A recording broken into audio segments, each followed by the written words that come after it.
Should one get a laser? The answer is yes, yes, yes. This is 2025, my friends. And we have a tool. Instead of the scalpel, which doesn't have the accuracy, a laser, it seals as it peels. It sterilizes the area. If you're doing aesthetics like I do, you can turn around and shape the gum and take an impression immediately. The discomfort is a lot less for the patient. Which laser? I would recommend the Smart Blue laser. 3 reasons. Number 1, the price. Number 2, it is an efficient, sharp laser. And number 3, it has got 3 wavelengths. So it's very versatile.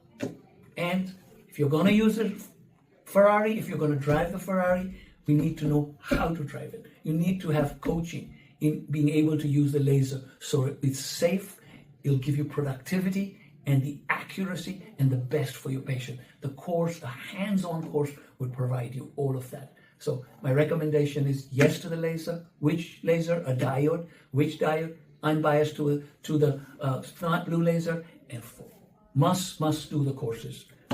Thank you.